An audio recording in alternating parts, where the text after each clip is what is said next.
Hello, you're on Initiative Africa. My name is Asha Samput. Welcome to your weekly magazine featuring Africa on the move through smart innovations and initiatives that work. Let's get on with the show with our top stories today.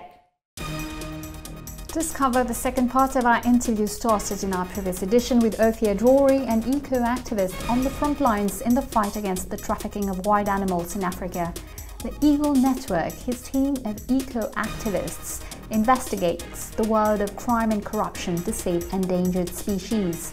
In fact, all of our teams of activists are Africans from each country. Patriots, people who look at our work not as a job, but as a mission.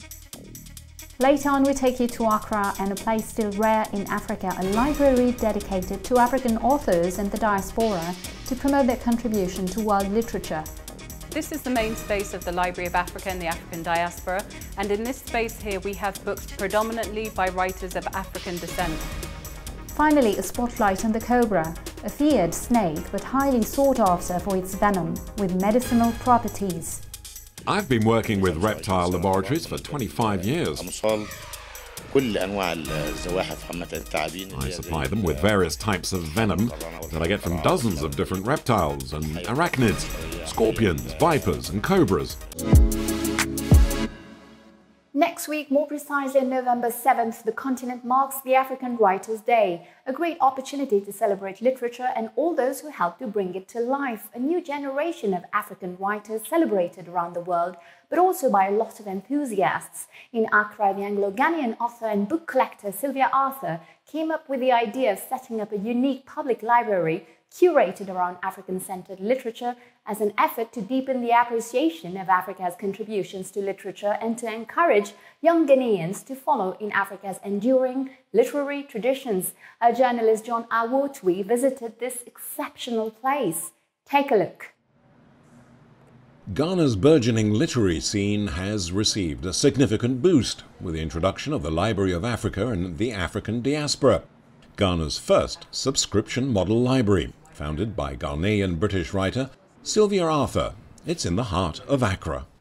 In Ghana, there is a lack of access to culturally relevant books. And when I say culturally relevant books, I mean books that are reflective of the people who are reading them.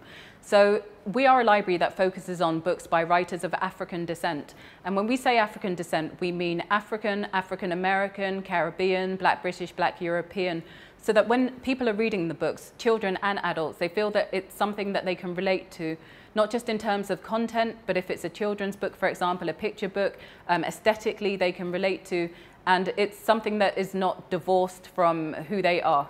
I think in Ghana, reading is seen as quite an academic activity, and the idea behind having a library like this, where the focus is on literary fiction and narrative non-fiction, is to get people reading for pleasure as well as for studies. Sylvia Arthur is a book enthusiast with over 4,000 books in her personal collection. Her collection includes some very rare autographed books by Kwame Nkrumah. So in this display cabinet here, we have books that are rare and out of print and signed, and they're very difficult to get hold of today. One of them is Kwame Nkrumah's signed autobiography, Ghana My Autobiography, signed by Kwame Nkrumah, the first president of Ghana in 1963. And it was signed to Menon Williams, who was the governor of Michigan in the United States, who was a great advocate for African independence. Next to it, we have a letter that was signed by Kwame Nkrumah's secretary at the time, who was called Michael Day Anang. And Michael Day Anang was a writer and a poet in his own right. And this is one of his books here as well, which is called Ghana Resurgent. And then next to the Michael Day Anang book, we have the G. Menon Williams book, Africa for the Africans, which was written by the governor of Michigan at the time. And that's who the book Kwame Nkrumah signed is to. He dedicated it to. Below that, we have a whole collection of signed first edition Aikwe Armah books. Aikwe Armah, famous Ghanaian writer, probably best known for his 1968 book, The Beautiful Ones Are Not Yet Born. I call him Ghana's Chinua Achebe, but his books are very difficult to get hold of, let alone to get first editions and rares, and so we have a whole collection down there. And then above on the display cabinet here, we have Kamara Lai, The Dark Child. Kamara Lai, Guinean writer, Sylvia opened the library in 2017, using 1,300 books from her personal collection and making many rare works accessible to Ghanaians for the first time. The library currently serves a broad spectrum of patrons, from professionals to school children and students, as well as musicians. This is the main space of the Library of Africa and the African diaspora, and in this space here we have books predominantly by writers of African descent. And what we mean by that is African writers, African American, Caribbean, Black British, Black European, etc. So over here we have our African writers shelf, and we have books by writers from 41 of Africa's 54 nations. In the middle of the African writers shelf, we have a significant Ghanaian writers collection, which I've worked very hard to build up over the last few years. Over here, we have our Caribbean writers shelf, and we have books by writers from many of the islands of the Caribbean. But again, we're working to make sure that we get books from all over the Caribbean. We have people from Martinique, Guadeloupe, Trinidad and Tobago, Haiti, Jamaica, etc., etc. Over there, it's our Black British writers and Black European writers shelf. And then we have politics in terms of African and African American and Caribbean politics over there. And then over there we have African American writers. And then there is a small shelf just over there, which is world writers. So that's the only shelf in this main space that is by books by writers that are not of African descent. Sylvia aims to use her library to support the country's literary scene, which, while currently struggling, has great potential. She occasionally holds seminars and workshops for writers and other literary creatives, transforming her space into a collaborative environment where Ghanaian writers and book lovers can share ideas. One of the ways we try to get around people's kind of reluctance to read is that we host a number of events in this space. So it's not just a library that's, you know, a dead space for books. We have music performances, we have spoken word events, we have film screenings. We do a ton of events that bring people into the library so that they're not necessarily coming here for the books initially, but once they get here and they see all these books, who is this writer? What did they write? Why did they write it? Where are they from? So I think the more that you do things that aren't necessarily directly related to books, but that bring people in, the more chance you'll have of getting people to start being interested in books. The library operates on a subscription basis. Members pay roughly $8 a month to borrow up to 2 books at a time. Children pay $3.50 and can take 4 books. Fauziatou Moro, a graduate student of the University of Ghana, is a patron of the Library of Africa and the African diaspora. Over the last 2 years, she has found the library a useful resource for her academic work and for her own ambitions as a fictional writer. I see myself writing beyond the academic works that I would ordinarily write if I go into academia. I see myself writing creative nonfiction because then I'm almost around facts all the time, so it's very difficult to move beyond facts to fiction. And being here, I have been introduced to so many forms of creative nonfiction which have widened or broadened my scope about the genre and how, as a historian who deals with fact, can maneuver my way around it and produce creative nonfiction as well. So yes, I aspire to write, and I feel this is like the perfect setting for me. Most of the people who come to this library, whether they're members of book clubs, whether they're just interested in books and want to be in the space, I would say are mainly women. I would also say that, you know, if you think about contemporary Ghanaian writers today, such as Aisha Haruna Atta, Bisi Ajapong, Nanekwi Abreu-Hammond, they are women as well. So I think women are actually quite prolific in terms of on the Ghanaian writing scene. I don't think that there is an imbalance between men and women in terms of, you know, them being writers or in terms of their publishing output. I think it's fairly evenly spread right now. And obviously, you know, a huge reason for that is because we have people such as Atta Edu, Efua Sutherland, and, you know, all these people who are pioneers who went before. And so they've definitely left a great legacy. The library is a sure way to impact the reading culture of Ghanaians and spur an interest, particularly in Africa's own literary arts. As I mentioned earlier, our guest again this week is at the heart of the fight against the trafficking of wild animals. His mission is to flush out corruption in criminal networks and his driving force is the sustainable survival of the great apes, leopards, and elephants of the continent, for which a race against time is on. He met with our journalist Edwin Kariuki in Nairobi. Are you fighting very powerful networks with a lot of money to spend on their defense? Yes, and I think it's not just spending the money or the defense. Defense is easy. Organized crime have the habit, it's not just in Africa, everywhere in the world, has the habit of investing their illicit revenue in complicity, in impunity. Now, how do you buy impunity? You don't bribe someone at a certain point. You basically make some of the more powerful people in a country a part of your ring. So if I'll give examples of some of the big criminal syndicates that we are actually managing to dismantle in some of these countries, I would say that it was clear that high authorities were entrenched inside their criminal organization. They were on a payroll and they were a part and parcel from that. And that is why that is why we have to hit this enabling layer of corruption. You know, when I was mentioning that there was zero wildlife prosecutions in most of those countries, when we try to analyze that, we realize that when a poacher was arrested, that poacher the next day was released. And you wonder, why, this is a simple poacher. How comes?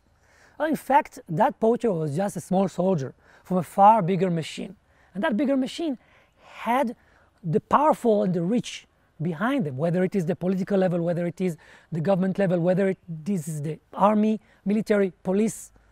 That is how these criminal rings, these syndicates operate. They buy impunity.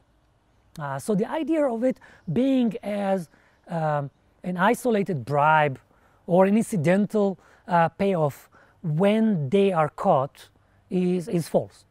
From more than 2,500 major traffickers that we put behind bars, the picture is clear.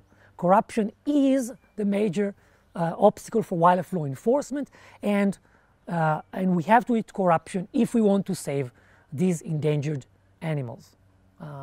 Each one of them, elephants, lions, leopards, great apes, have a clock ticking.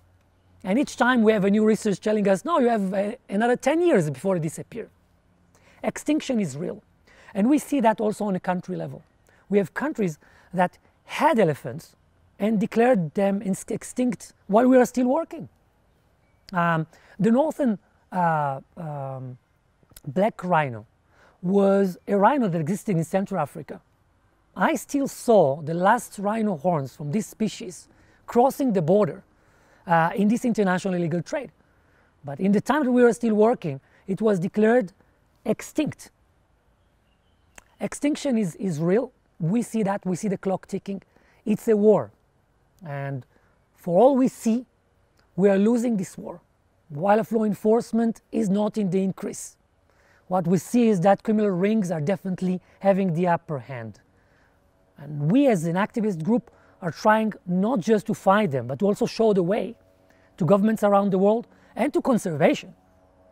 That you need to focus on that. You need to get the gloves off and you need to start fighting organized crime, start fighting trafficking rather than poachers, and start fighting corruption and not be apologetic about it.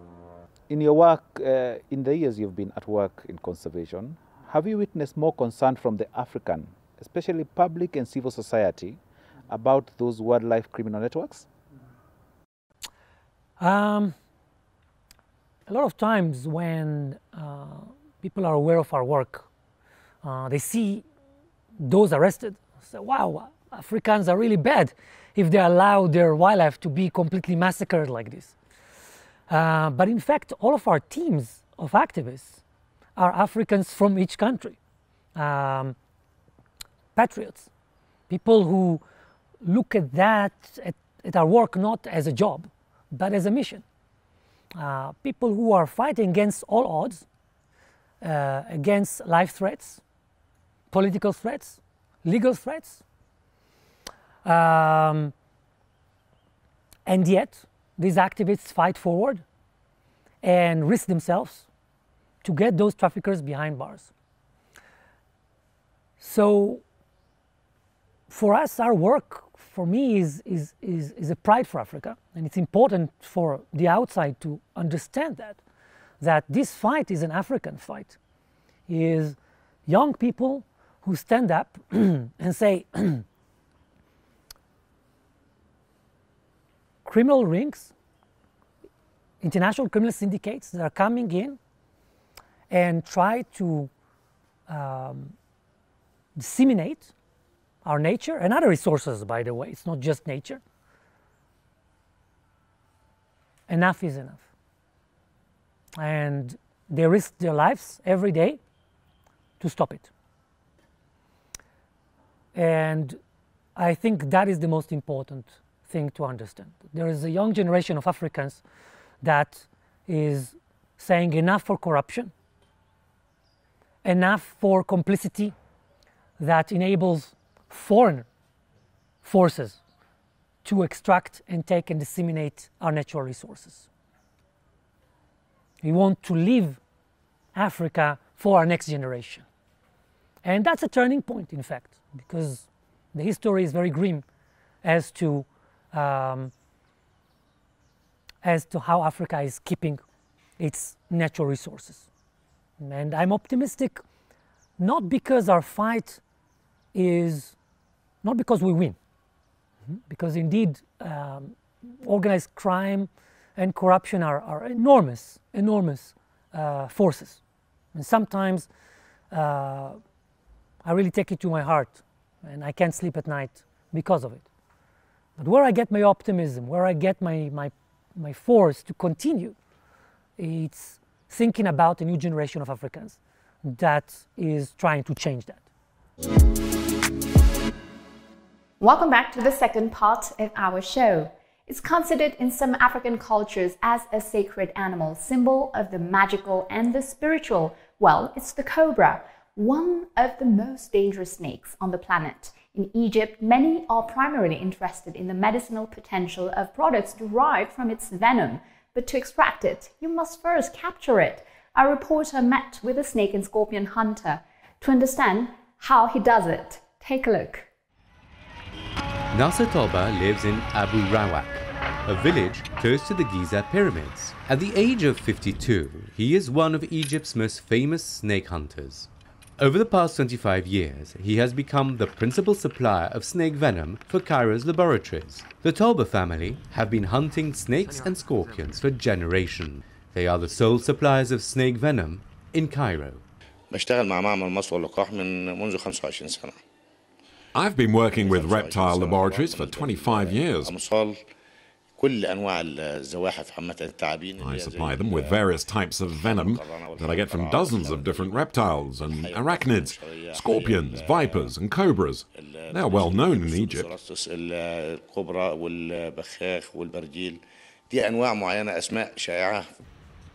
3 times a week, our hunter delivers his catch of serpents and scorpions to this Cairo laboratory. His motto, whatever the animal, so long as we get the poison. The laboratory and researchers at Serum Egypt have now built up a worldwide reputation.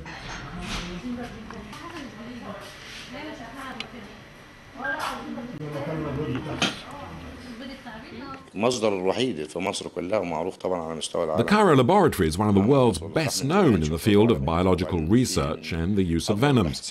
Egypt's foremost researchers and biologists specialized in venom research are here.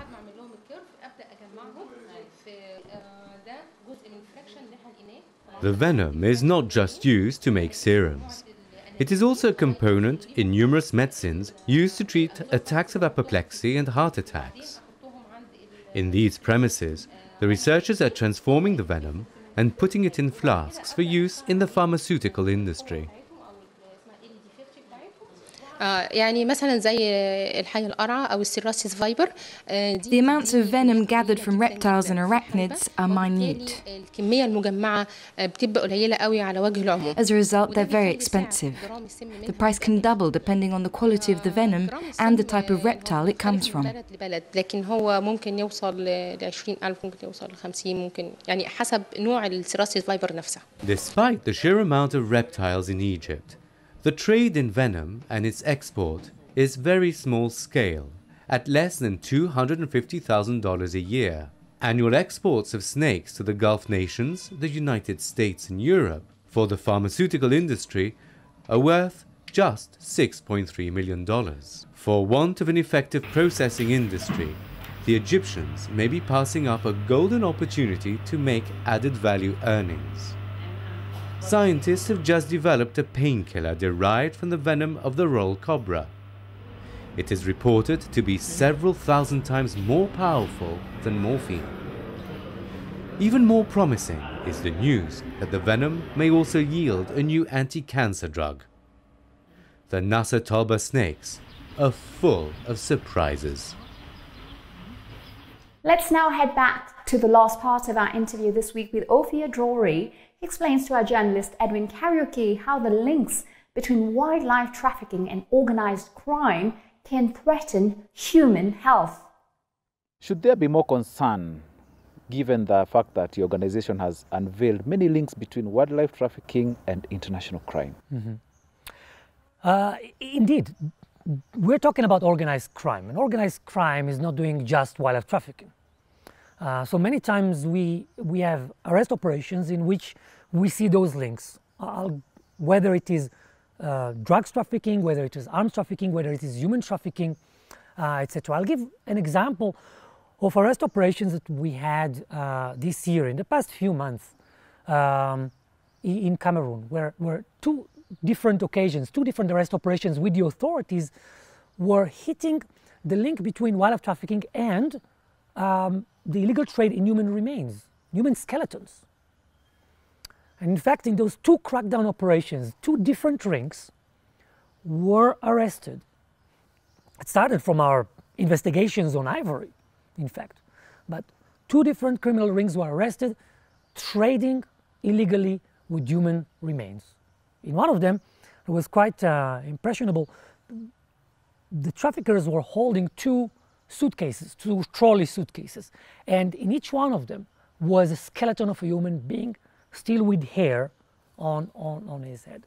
And when we do that, we understand that we are able, through our work with governments, to assist not just in fighting wildlife crime, but also making a dent in trying to assist in other criminalities that have been either unknown or untreated, and we try to help in that. Cyber criminality is another case. So a lot of times, illegal wildlife trade is connected with cyber criminality, and we're able to assist those countries in some of the first arrests ever of cyber criminals, and trying to take wildlife law enforcement and the justice system to the future, where this will play a far bigger role. So that is what brings us more satisfaction, where we are able to hit human trafficking, drugs trafficking, cyber criminality, illegal trade in human remains as a part of the work that we do. And that is because crime is crime, and wildlife traffickers are traffickers first and foremost. Tell us about the effects of this trafficking, illegal trafficking, for human health. So what is astonishing for me is that nowadays we're all affected by COVID-19. It affects our lives, it changes our lives in so many ways. And people tend to forget that it all started with the illegal trade in wildlife.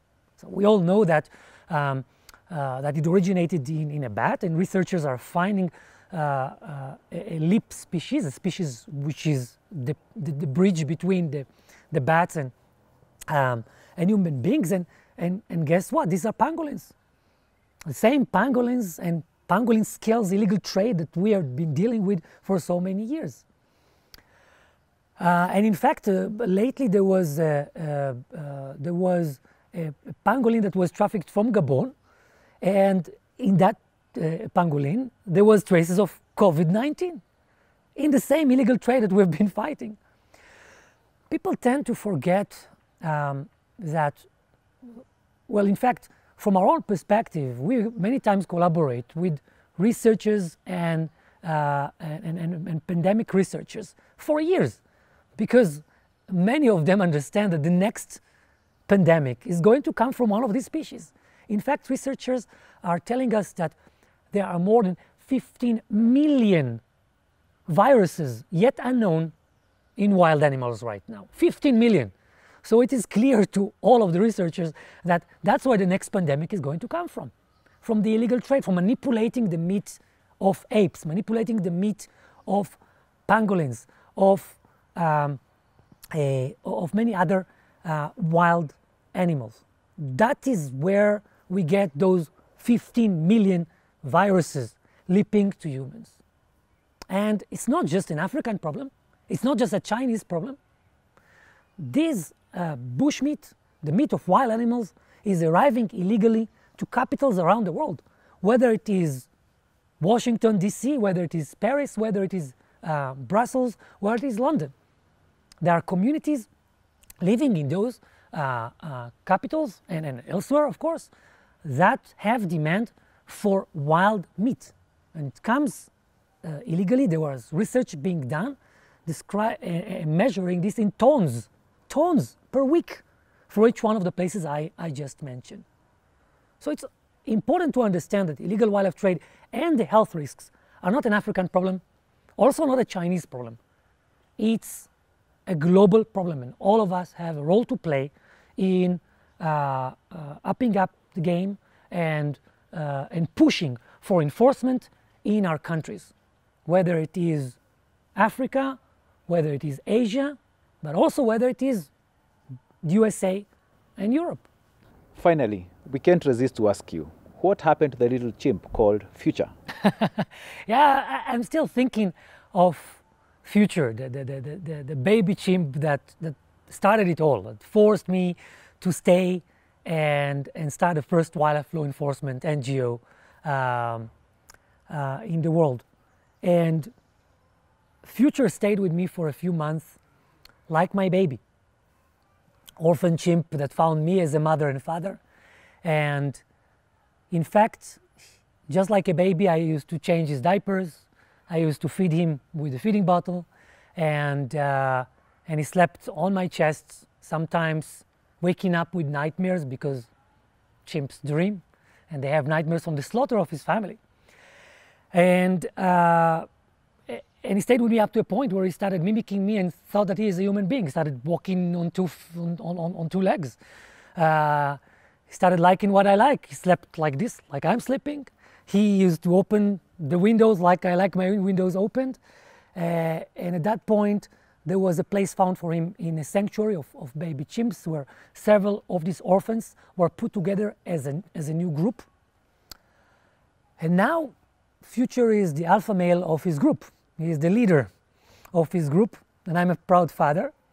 And there are plans to rewild this group, send them back to the wild, back to the forest with all the risks that are there. And I hope for that day where Future can be a wild sheep again and lead his new family, not me, but his family, the real family of chimps, to the wild in the forests of Central Africa. Ophir Drori, thank you very much. Thank you. You were watching Initiative Africa. Well, that's it for today. If you want to catch the show again, tune in on all of our social media channels: LinkedIn, Facebook, Instagram, Vimeo, YouTube, and Twitter. And feel free to share, like, and comment using the hashtag Initiative Africa TV show. And we're back again next week, same time, same channel, with Business Africa, your appointment with the African economy. Until next week, keep safe and thanks for watching. Bye-bye.